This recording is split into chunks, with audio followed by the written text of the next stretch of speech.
A growing number of canine scientists have come to the realisation that modern processed dog food does not, as the manufacturers would have us believe, offer the nutrition that dogs need to lead long, happy, healthy lives. Worse still, it isn't just that the kibble and canned food lack the necessary nutrition for our most faithful friends, they're actually harmful.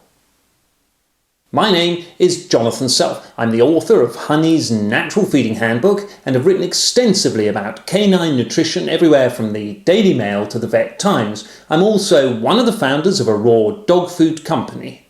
In this short video, I'll be looking at just why modern processed dog food is so damaging to dogs. The first and most crucial point I want to make is that processed dog food is, almost without exception, made using the poorest quality ingredients available. In plain English, that means animal byproducts and derivatives left over from the production of human food. Think condemned rotten meat, hooves, tails, testicles, and even feathers. The non-meat ingredients, incidentally, consist of cheap grains and bulking agents such as peanut hulls and even sawdust. The problem with low-quality ingredients is that they have almost no nutritional value. That's why modern processed dog food is packed full of artificial vitamins and supplements. Dogs, of course, can't cook. Why? They can barely boil a kettle, which is why it's so strange that all processed dog food has been cooked. I say cooked, but actually the low-quality ingredients are rendered down through boiling to a sort of grey goop in vats the size of houses. This particular process alters the food's chemical structure, destroys much of its nutritional value, and makes it extremely difficult for a dog to digest.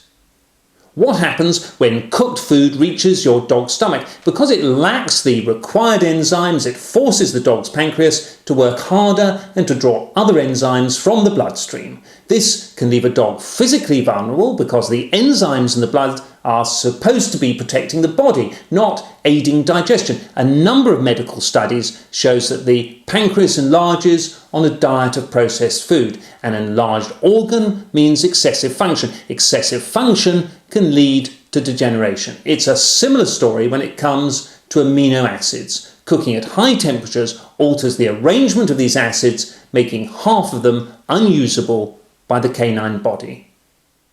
Another problem with processed dog food is that it contains grain, which manufacturers like to use because it's inexpensive and gives bulk.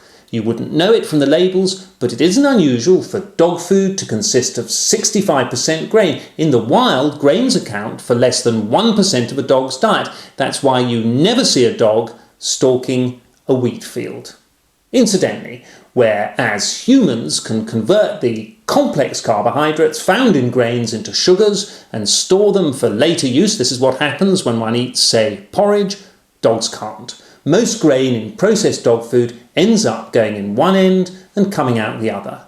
Speaking of things that go in one end and come out the other, processed dog food also contains a high percentage of fibre described as crude fibre because it's of such low quality. In most cases, the fibre takes the form of peanut hulls, almond shells, empty grain hulls, beet pulp, sawdust and so forth. None of these things, of course, offer any nutritional value to dogs.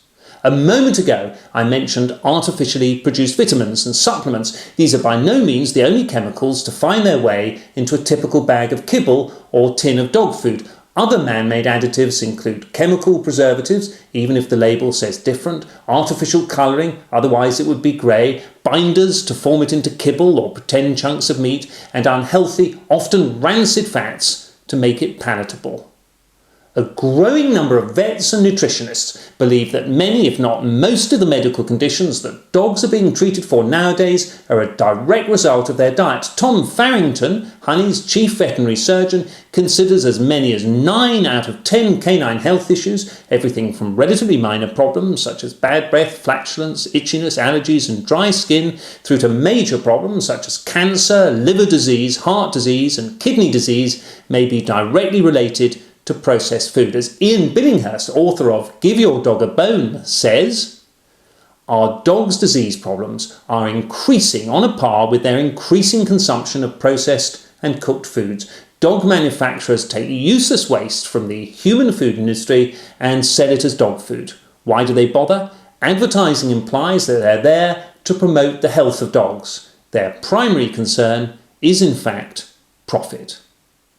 If one cares about dogs, it's very easy to get worked up about the processed dog food industry. It's a scandal waiting to happen. The only difference between this situation and what occurred with tobacco, asbestos, powdered milk formula, fast food, and all the other consumer campaigns that have led to major changes is that the victims of the processed dog food industry cannot speak for themselves.